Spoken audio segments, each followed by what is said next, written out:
নমস্কার, আপনারা শুনছেন উত্তরের কণ্ঠ থেকে আমি চিত্রভাত বসাক, তুফানগঞ্জ, কোচবিহার। বিষয় এক দেশ এক ভোট। এই পর্বটি এক দেশ এক ভোট দিয়েই শুরু করি।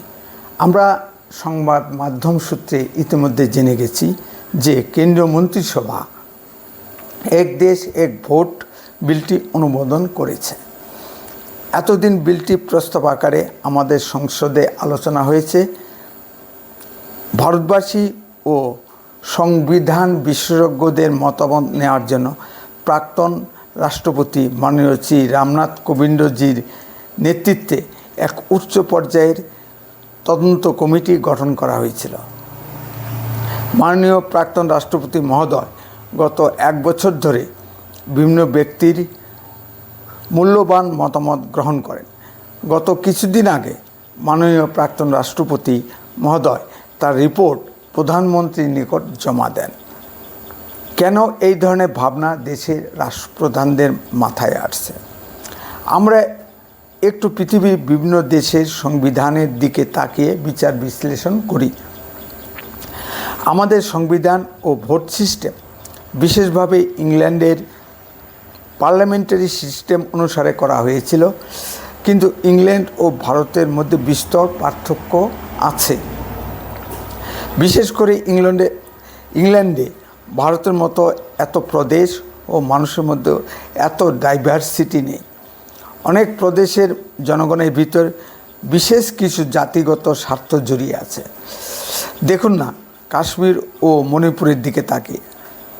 কাশ্মীরে হিন্দু মুসলমান স্বার্থের দ্বন্দ্ব এবং মণিপুরে মাইতি ও কুকি সম্প্রদায়ের স্বার্থের দ্বন্দ্ব। আবার মধ্য ভারতে জঙ্গলমহলে নকশালদের অত্যাচার।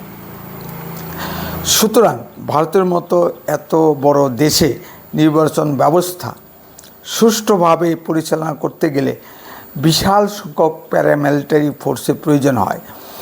ভারতবর্ষে সবসময় কোনো না কোনো রাজ্যে কোনো না কোনো নির্বাচন লেগেই থাকে। এর একটা সুস্থ ইতিবাচক দিকটি দেখা দরকার। সবসময় নির্বাচন লেগে থাকলে বিশাল সংখ্যক অর্থ ও সময়ের প্রয়োজন হয়। আবার পশ্চিমবঙ্গের ক্ষেত্রে বিষয়টি আলাদা মাত্রা পেয়েছে। আমি দেখেছি উত্তরাখণ্ডের একটি ওয়ার্ড কাউন্সিলর নির্বাচনে বিজেপি হেরে যাওয়ায় কোচবিহারের মারগঞ্জ অঞ্চলে তৃণমূল বিশাল বিজয় মিছিল বের করেছে। মনে হয় তৃণমূলই উত্তরাখণ্ডে জিতে গেছে। সন্ধ্যার সময় বিজেপি কর্মীরা যারা বাজার করতে গিয়েছিলেন তাদেরকে 2-4 ঘা দিয়েও দিয়েছে। গত ধর্মঘটের দিন তৃণমূল কীভাবে তুফানগঞ্জের মহকুমা বিজেপি কার্যালয়কে আক্রমণ করেছে তা আমার আগের একটি ভিডিওতে দেখেছেন। আবার 21-24 নির্বাচনে দেখা গেছে বিজেপির কর্মীদের বাড়ি আক্রমণ করতে গিয়ে তাদের না পেয়ে তাদের মেয়ে বৌদের উপর অত্যাচার করেছে তৃণমূল। সুতরাং আমি বলতে চাই, ভারতবর্ষে কোথাও কোথাও গণতন্ত্রের ধারণা বিকশিত হয় নাই, বিশেষ করে পশ্চিমবঙ্গে। এই ধারা অবসান করতে গেলে এক দেশ এক ভোট নীতি কার্যকর হবে বলে আমি মনে করি। তাতে দেশের অর্থ সময় দুই বাঁচবে। ভারতবর্ষ আরও 100 বছর ধরে গণতন্ত্রের ধ্যান ধারণা চর্চা করা প্রয়োজন। কর্ণাটকে বিধানসভা নির্বাচনে বিজেপি হেরে গিয়েছিল, কিন্তু গত লোকসভা বিজেপি ভালো ফল করেছে। সুতরাং একটা দল ভোটে হেরে গেলেই তাদের সব কিছু শেষ হয়ে যায়, সংগঠন শেষ হয়ে যায়, এমন ভাবার কোনো কারণ নেই।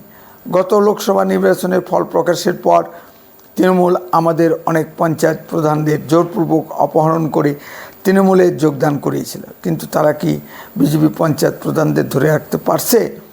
আমরাও তাদের নিরাপত্তা দিতে পারিনি। এটা আমাদের ব্যর্থতা। তারা সময় সুযোগ পেলে পুনরায় বিজেপিতে যোগ দিতে যাচ্ছে। সুতরাং তৃণমূলী বন্ধুদের কাছে আমার বিশেষ বার্তা যে এইভাবে কাউকে দলবদল করানো যায় না বা কখনোই তার ভালো ফল হয় না। আসুন না সুস্থ নির্বাচনের মাধ্যমে জিতে ক্ষমতায় আসি। বন্দে মাতরম। ভারত মাতা কি জয়।